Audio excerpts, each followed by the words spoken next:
எனக்கு மதி வெளியாகும், இது குளிப்ப கடமையாக்குமா அல்லது வுது செய்யணுமா, இது சுத்தமா நஜீஸா என்ற எனக்கு தெரியாது. ரசூலுல்லாஹி அலைஹி வஸல்லம் கிட்ட கேட்கறதுக்கும் எனக்கு வெட்கமாக இருந்தது. ஏனென்றா நான் ரசூலுல்லாஹுடைய மகள் ஃபாத்திமாவை தான் திருமணம் முடிச்சிருக்கிறேன். நான் டைரக்டாக கேட்கறதுக்கு வெட்கமாக இருந்ததுனால சஹீஹ் முஸ்லிமுடைய ரிவாயத், ஒரு சஹாபியை கூப்பிட்டு கேட்டேன். மிக்தாத் இப்னு அஸ்வத் ரலியல்லாஹு அன்ஹு கூப்பிட்டு, மிக்தாத், எனக்கு ஒரு கேள்வி இருக்குது என்ற கல்புல உள்ளத்துல. எனக்கு மதி வெளியாகும், மதி வெளியாகினா வுது முறியுமா என்றது எனக்கு தெரியாது. மெதுவாக போய் ரசூலுல்லாஹ்ட்ட கேளுங்க, இப்படி ஒருத்தர் இருக்கிறாரு, அவர் கேட்கறதுக்கு வெட்கப்படுறாரு, யா ரசூலல்லாஹ் அவருக்கு மதி வெளியாகுது, அவர் என்ன செய்யணும்? ஸல்லல்லாஹு அலைஹி வஸல்லம் சொன்னாங்க, நீங்க சொல்லுங்க, மதி வெளியாகினால் அது நஜீஸாக இருக்கிறது, அந்த இடத்தை கழுவணும், அதே சந்தர்ப்பத்தில் அவருடைய வுதுவை முறித்துவிடும், அவருக்கு வுது செய்யுங்க சொல்லுங்கன்னு சொன்னாங்க ஸல்லல்லாஹு அலைஹி வஸல்லம். கண்ணியத்துக்குரிய கணவான்களே, சகோதரர்களே, வுதுவினுடைய பாடத்தில் நாம் இதுவரை வுதுவினுடைய 6 விதமான ஃபர்துகளையும் வுதுவினுடைய 5 விதமான நிபந்தனைகளையும் மேலும் வுதுவினுடைய 18 விதமான சுன்னாக்களையும் இதுவரை நாம் முழுமையாக பார்த்து முடித்திருக்கிறோம்.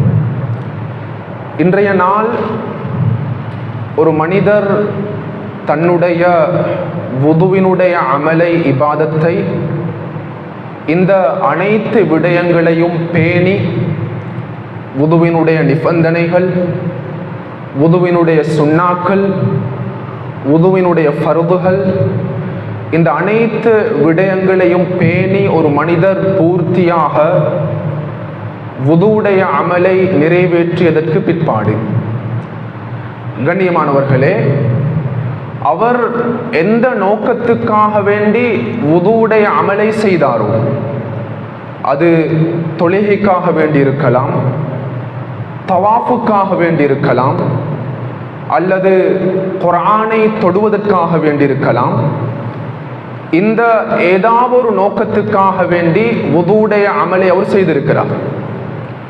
இந்த அமல்களை, இந்த நோக்கங்களை நிறைவேற்றும் வரைக்கும் அந்த மனிதர் தன்னுடைய வுதுவை அழகான முறையில் மார்க்கம் கூறியது அடிப்படையில் பாதுகாத்து கொள்வது கட்டாயமாக இருந்து கொண்டிருக்கிறது.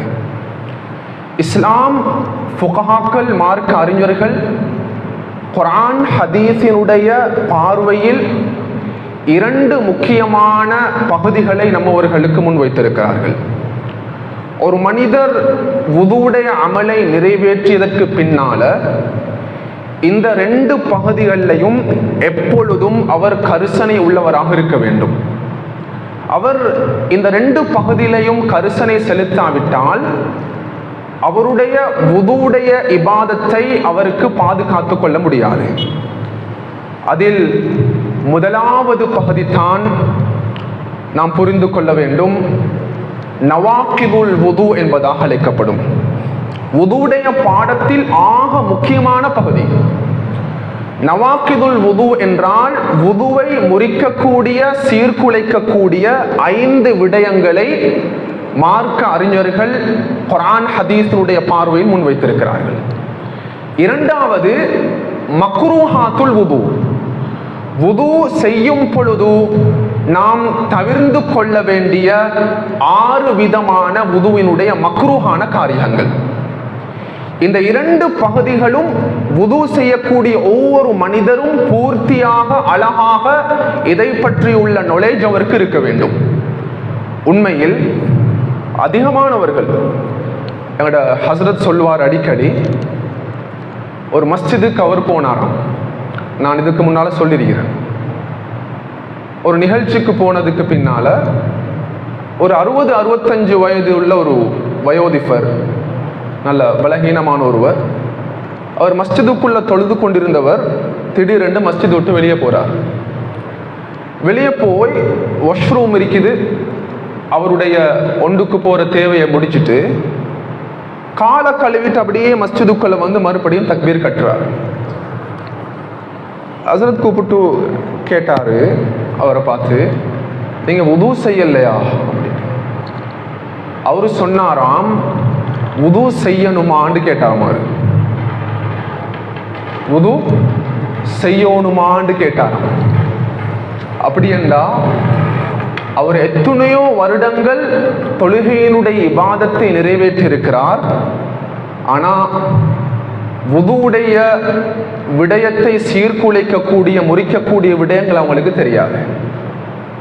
நாங்கள் நினைச்சு கொண்டிருக்கிறோம் எங்களுக்கு அது தெரியும் என்று. ஆனா உண்மையில அதிகமானவர்கள், மூத்தவர்களுக்கு கூட இந்த விடயங்கள் தெளிவில்லாமல் இருந்து கொண்டிருக்கிறது. இதில் முதலாவது பகுதி 5 விடயங்கள் இருக்கிறது. அந்த 5 விடயங்களை ஒரு மனிதர் வுது செய்த போதிலும் இந்த 5 விடயங்களோடு அவர் சம்பந்தப்பட்டுட்டாரண்டா அவருடைய வுதுவை அது முறித்துவிடும். அதுல முதல் 2 விடயங்களை நான் இன்றைக்கு உங்களோடு பகிர்ந்து கொள்றேன். இதுல முதலாவது விடயம் மார்க்க அறிஞர்கள், ஃபுகஹாக்கள் தெளிவுபடுத்துவார்கள். மா ஹரஜ மினஸ் சபீலைன். மா ஹரஜ மினஸ் சபீலைன் என்றால், கண்ணியமானவர்களே, ஒரு ஆணாக இருக்கலாம், பெண்ணாக இருக்கலாம். இவர்களுடைய முன்துவாரத்தால் அல்லது பின்துவாரத்தால் ஏதோ ஒரு விடயம், ஒரு வஸ்து வெளியாகிவிட்டால் உடனடியாக அவருடைய வுதுவை முறித்துவிடும். இது பொதுவாக நாம் அதிகமானவர்கள் தெரிந்து வைத்திருக்கிறோம். மா ஹரஜ மினஸ் சபீலைன் குர்ஆனும் தெளிவுபடுத்துகிறது. ஒரு ஆணுடைய, பெண்ணுடைய முன்துவாரத்தால், பின்துவாரத்தால் ஏதாவது ஒரு விடயம் வெளியாகிவிட்டால் அவருடைய வுதுவை உடனடியாக அது முறித்துவிடும். அவர் என்ன செய்யணும்? வுது செய்யணும். இந்த 2 பகுதியோட இன்னும் ஒரு பகுதி இருக்கிறது. அது இமாம் நவவி ரஹ்மத்துல்லாஹ் அவர்கள் தன்னுடைய மின்ஹாஜு தாலிபீன் என்ற கிரந்தத்தில் தெளிவுபடுத்துகிறார்கள். அல்லாஹ் தஆலா நம் அனைவர்களையும் பாதுகாக்கணும். ஒரு மனிதர் இருக்கிறார். அவருக்கு வளமையாக அல்லாஹ் தஆலா இயற்கையிலே படைத்திருப்பது போன்று முன்துவாரத்தால் அவருடைய கழிவுகள் வெளியாகவில்லை, அல்லது பின்துவாரத்தால் அவருடைய கழிவுகள் வெளியாகவில்லை. வல் அஸ்லியு முன்சத், திடீரென்று அவருக்கு ஒரு நோய் ஏற்படுகிறது. அதன் காரணமாக அவருடைய யூஷுவலாக வரக்கூடிய அந்த இடத்தால அந்த கழிவுகள் வராமல் அந்த இடம் ஸ்டாப்பாகி அடைப்பட்டு விடுகிறது. வல் அஸ்லியு முன்சத். இமாம் நவவி ரஹ்மத்துல்லாஹ் தெளிவுபடுத்துறாங்க. பொதுவாக இந்த காலத்துல நிறைய பேருக்கு அதற்கு இந்த நோய்கள் இருக்கிறது, அல்லாஹ் பாதுகாக்கணும். அவருடைய தொப்புளுக்கு கீழால, தஹ்தல் மஇதா, அவருடைய இறப்பாய்க்கு கீழால ஒரு இடம் ஓப்பன் ஆகி சர்ஜரி பண்ணி, ஆபரேஷன் பண்ணி, அவருடைய கழிவுகள் போற இடத்த தொப்புளுக்கு கீழால ஒரு பட்டையை போட்டு திறந்து விட்டுறாங்க. இப்ப வளமையாக வரக்கூடிய இடம் அடைப்பட்டிருக்கிறது, ஸ்டாப் ஆகிட்டு. அதற்கு பகரமாக தொப்புளுக்கு கீழால் இருக்கக்கூடிய அந்த இடத்தில் தான் அவருடைய கழிவுகள் வெளியாகுது. இந்த இடத்துல இமாம் நவவி ரஹ்மத்துல்லாஹ் சொல்லுவாங்க, நாம் புரிந்து கொள்ள வேண்டும், இது இந்த நோயினால் பாதிக்கப்பட்டவர்களுக்கு தேவைப்படும். இஸ்லாம் ஒரு மனிதனுடைய முன்துவாரத்தால் ஏதாவது வெளியானாலும் வுது முறியும், பின்துவாரத்தால் வெளியானாலும் முறியும். அதே சந்தர்ப்பத்தில் முன்துவாரமும் பின்துவாரம் ஏதாவது ஒன்று அடைப்பட்டு அதற்கு பகரமாக இந்த தொப்புளுக்கு கீழால் கழிவுகள் வெளியானாலும் அந்த இடத்துல அந்த வுதுவை முறிக்கக்கூடியதாக அது மாறிவிடும். 3 பகுதிகள் தெளிவாக பேசப்படுகிறது. இந்த 3 பகுதிகள்ல எந்த விடயம் வெளியானாலும் அது உடனடியாக வுதுவை முறித்துவிடும். அது காற்றாக இருக்கலாம், மார்க்க விடயங்களை பேசுவதற்கு நாம் வெட்கப்படக்கூடாது. காற்றாக இருக்கலாம், சிறுநீராக இருக்கலாம், சில சந்தர்ப்பங்களில் பிளட் வழியாகலாம். ஃபுகஹாக்கள் தெளிவுபடுத்துவார்கள், சில நோய்களால் பாதிக்கப்பட்டால் ஒரு சிறிய கல்லு வெளியானாலும் கூட அவருடைய வுதுவை அது முறித்துவிடும். அது இல்லாமல் அடிஷனலான சில விடயங்கள் இருக்கிறது. நாம் ஆண்கள், பெண்கள் இதை புரிந்து கொள்ள வேண்டும். அதிகமானவங்களுக்கு தெரியாது. சிறுநீர் வெளியானால் வுது முறியும் என்று எங்களுக்கு தெரியும். மலம் வெளியானால் வுது முறியும் என்று எங்களுக்கு தெரியும். பிளட் வெளியானாலும் வுது முறியும் என்று நாங்கள் புரிஞ்சு வச்சிருப்போம் சிலவங்க. இன்னும் ஒரு விடயம் இருக்கிறது, மதி என்பதாக அழைக்கப்படும். மதி என்றால் அல்லாஹ் தஆலா ஒரு ஆண் பெண் பருவவயதை அடைந்தவர்கள் அவர்களுடைய உணர்வுகள் உண்டாகக்கூடிய தருவாயில் அவர்களுடைய உணர்வு எக்ஸைட்டிங் ஆகக்கூடிய சந்தர்ப்பத்தில் அல்லது கணவன் மனைவியினுடைய உறவுடைய சந்தர்ப்பத்தில் அந்த ஆண் பெண்ணுடைய உடல்ல முன்துவாரத்தால் வெளியாகக்கூடிய ஒரு திரவம் இருக்கிறது. அந்த திரவத்துக்கு மதி என்பதாக அழைக்கப்படும். இது விந்து துளிகள் அல்ல, இது மணி அல்ல, இது மதி. மதி வெளியானால் உடனடியாக சிறுநீர் வெளியானால் எவ்வாறு அவருடைய முதுவை முறித்து விடுமோ, மதி வெளியானால் அவருடைய முதுவை முறித்து விடும். அலி ரலியல்லாஹு தஆலா அவங்களுக்கு இந்த சந்தேகம் இருந்துச்சு. அவங்க கூறுகிறார்கள், குந்து ரஜுலன் மத்தா, எனக்கு மதி வெளியாகும், இது குளிப்ப கடமையாக்குமா அல்லது வுது செய்யணுமா, இது சுத்தமா நஜீசா என்று எனக்கு தெரியாது. ரசூலுல்லாஹி அலைஹி வஸல்லம் கேட்கறதுக்கும் எனக்கு வெட்கமாக இருந்தது.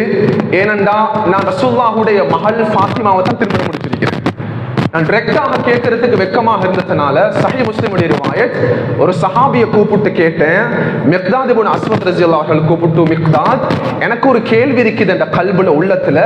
எனக்கு மதி வெளியாகும், மதி வெளியாகினா வுது முறியுமா என்றது எனக்கு தெரியாது. மெதுவாக போய் ரசூலுல்லாஹ்ட்ட கேளுங்க, இப்படி ஒருத்தர் இருக்கிறாரு, அவர் கேட்கறதுக்கு வெட்கப்படுறாரு, யா ரசூலல்லாஹ், அவருக்கு மதி வெளியாகுது, அவர் என்ன செய்யணும்?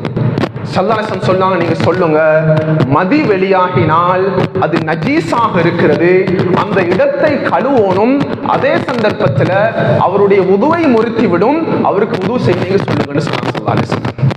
எனவே மதி என்பது ஒரு மனிதனுடைய ஆணாக இருக்கலாம் பெண்ணாக இருக்கலாம், இருசாராருக்கும் இந்த திரவத்தன்மையை அல்லாஹ் வெளியாக்கக்கூடியதாக அமைத்து வைத்திருக்கிறான். அது வெளியாகின அடுத்த கணம் அவனுடைய வுதுவை முறித்துவிடும். இது எங்களுக்கு தெரிஞ்சது, சிலவங்களுக்கு தெரியாம இருக்கலாம். இன்னும் ஒரு பகுதி இருக்கிறது கண்ணியமானவர்களே, அது வதி என்பதாக அழைக்கப்படும்.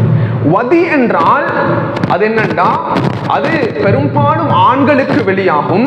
அது எந்த சந்தர்ப்பத்தில் சில கட்டங்கள்ல பாரங்களை சுமக்கக்கூடிய சந்தர்ப்பத்தில் ஒரு சிறிய அந்த திரவத்தன்மை ஒன்று அவருடைய முன்துவாரத்திலிருந்து வெளியாகும், அல்லது சிறுநீர் கழித்த பிற்பாடு வெளியாகும். இது வெளியானால், மதி வெளியானால் எப்படி அது நஜீஸோ அது வுதுவை கடமையாக்குமோ, அதே போன்று இந்த வதி வெளியானாலும் அவருடைய அந்த வுதுவை முறித்துவிட்டு அவர் வுது செய்வது வாஜிபாகும். இந்த பகுதிகள் எப்பொழுதும் நாம் புரிந்து வைத்துக் கொள்ள வேண்டும். சிறுநீராக இருக்கலாம், மலமாக இருக்கலாம், மதியாக இருக்கலாம், காற்றாக இருக்கலாம், வதியாக இருக்கலாம், ஒரு பிளட்டாக இருக்கலாம், சிறிய கல்லாக இருக்கலாம். அவருடைய முன்துவாரம் பின்துவாரத்தினால் வெளியானால் மார்க்க அறிஞர்கள் தெளிவுபடுத்துகிறார்கள், அவருடைய வுதுவை முறித்துவிடும், அவர் உடனடியாக போய் வுது செய்து கொள்ள வேண்டும். இன்னும் ஒரு பகுதி இருக்கிறது, அதிகமானவங்க கேட்பாங்கண்டா, நாம் புரிந்து கொள்ள வேண்டும், அல்லாஹ் தஆலா மனிதனுடைய உடல்ல வைத்திருக்கக்கூடிய ஆக முக்கியமான ஒரு பகுதி தான் அது கணவன் மனைவியோடு சம்பந்தப்பட்ட ஒரு விடயம், மணி என்பதாக அழைக்கப்படும். மணி என்றால் அது ஒரு ஆணுடைய அல்லது பெண்ணுடைய விந்து துளிகள், சிமெண்ட்ஸ் ஆஃப் ஹியூமன் பீயிங். விந்து வெளியாவதன் மூலமாக ஒரு பொழுதும் அவனுடைய வுதுவை முறிக்காது. விந்து என்பது குளிப்பை கடமையாக்குவதே தவிர வுதுவை முறிக்காது என்ற விடயத்தில் அழகான முறையில் ஹதீஸுடைய பார்வைகளுக்கு பார்க்கலாம். இதை தவிர, மணியை தவிர எந்த விடயம் ஒரு ஆண் பெண்ணுடைய உடலில் வெளியானாலும் உடனடியாக வுதுவை முறித்துவிடும். இது முதலாவது காரியம். நாம் இந்த விடயத்தை இன்ஷா அல்லாஹ் என்ற கல்வில நாங்கள் எடுத்துக்கொள்வோம். நவாக்கிதுல் வுதுவுல முதல் விடயம். இரண்டாவது ஒரு பகுதி இருக்கிறது, வுதுவை முறிக்கக்கூடிய காரியங்கள்ல ஆக முக்கியமான ஒரு பகுதி, அதுதான் அந்நவும். எப்பொழுது ஒரு மனிதர் தூங்க ஆரம்பிக்கிறாரோ, தூங்கின அடுத்த கணம் அவருடைய கண்களை பொத்தின உடனே அவருடைய முதுவை அது முறித்துவிடும். இரண்டு விதமான தூக்கங்கள் இருக்கிறது, ஃபுகஹாக்கள் தெளிவுபடுத்துவார்கள். அந்நவுமுல் முமக்கின், அந்நவும் கயல் முமக்கின். ஒரு மனிதர் பெட்ல காலை விரித்து தூங்குறாரு. ஸல்லல்லாஹு அலைஹி வஸல்லம் ஹதீஸ், ஒரு மனிதர் தன்னுடைய ரெண்டு கண்களையும் பொத்தும் பொழுது அவருடைய கண்கள் பொத்தக்கூடிய சந்தர்ப்பத்திலேயே அவருடைய பித்தட்டில் ஒரு முடிச்சு இருக்கிறது, விகாஉ ஸஹ் என்பதாக சொல்லப்படும். அவருடைய முடிச்சு அது திறப்படுகிறது. தூங்கின உடனே அவருடைய முதுவை அது முறித்துவிடும். அவருக்கு தெரியாது காற்று வெளியாகுதா இல்லையான்னு சொல்லி. ஆனா ஒரு மனிதர் அழகான போஸ்டர்ல சம்மானம் கொட்டி அவருடைய பித்தட்டை பூமியில் ஷேப்பாக வைத்து தூங்கினாரண்டா அவருடைய முதுவை ஒரு காலமும் அது முறித்து விடாது. சில சந்தர்ப்பங்கள் ஸல்லல்லாஹு அலைஹி வஸல்லம் அவங்க இஷாவுடைய தொழுகையை லேட்டாக தொழுவாங்க. சஹாபாக்கள் நேரத்தோட அதானுடைய சந்தர்ப்பத்தில் வந்து மஸ்ஜிதில் உட்கார்ந்துருவாங்க. சஹாபாக்கள் டயர்டாக இருந்ததுனால சில சஹாபாக்கள் அவங்க அப்படியே சப்மானம் கொட்டி அமர்ந்து தலையை கீழே வச்சு அப்படியே சாய்ச்சி அவர்கள் தூங்க ஆரம்பித்து விடுவார்கள். ஸல்லல்லாஹு அலைஹி வஸல்லம் அவர்கள் வந்ததுக்கு பின்னால இகாமத் சொல்லப்படும். சஹாபாக்கள் எழும்பி வலா யதவல்லூன, வுது செய்ய மாட்டாங்க, அப்படியே சஃப்ல வந்து நின்று அவர்களுடைய இஷாவுடைய தொழுகையை அவர்கள் தொழ ஆரம்பிப்பார்கள். இந்த இடத்துல தான் முஹத்திஸுங்க தெளிவுபடுத்துவாங்க, அவர்கள் தூங்கக்கூடிய சந்தர்ப்பத்தில் அழகான போஸ்டர்ல ஷேப்ல அமர்ந்து அவருடைய பித்தட்டை பூமியில் அவர்கள் ஷேப்பாக வைத்து தூங்கினால் அவருடைய வுது முறிக்காது. நாங்க ஜும்மாவுடைய கால பகுதியில் எங்களை அதிகமானவங்களை பார்க்கலும், அவர்கள் தூங்கக்கூடிய சந்தர்ப்பம் சிலவங்க என்ன செய்வாங்கண்டா மதில்ல சாஞ்சு தூங்கிடுவாங்க. மதில்ல சாஞ்சா அவருடைய அந்த பித்தட்டினுடைய பகுதியை ஷேப்பாக வைக்க முடியாது. இகாமத் சொன்ன உடனே நல்லா தூங்கி போட்டு சப்புக்கு நின்றுவாங்க. நல்லா புரிஞ்சுக்கொள்ளணும், அவருடைய வுது முடிஞ்சிரும். வுது முடிஞ்சிரும், அவருக்கு ஜும்மாவும் இல்லை, ஒன்றும் இல்லை, குத்துபாவும் இல்லை. நிறைய பேர் இந்த விடயத்துல தவறளிக்கிறாங்க. நாங்க எங்களுக்கு தெரியும், நாங்க ஷேப்பாக அழகாக முமக்கினாக தூங்குறோம், எங்களுடைய உடல்ட அமைப்பு ஷேப்பாக இருக்கிறது, நாங்க எப்படி தூங்கினோம்டா எங்களோட உடம்புல ரீக காற்று வெளியாகிறதுக்கு எந்த வாய்ப்பும் இல்லை என்று சொல்லியிருந்தா அவருக்கு தாராளமாக அந்த தூக்கத்துல நெருங்கி வந்து அவருக்கு தொழுகை ஆரம்பிக்கலாம். தூங்குறது கூடுமா கூடாதா ஜும்மாவோட சந்தர்ப்பம் அது வேறு விஷயம். ஆனா வுது முறிக்குமா முறிக்காதா? ஷேப்பாக தூங்கலாட்டி மதில்ல சாஞ்சு தூங்கிட்டாரண்டா அல்லது அவர் வந்து சம்மானம் கொட்டாம வேற ஷேப்ல உட்கார்ந்து தூங்கிட்டாரண்டா அவருடைய வுதுவை முழுமையாக முறித்துவிடும்.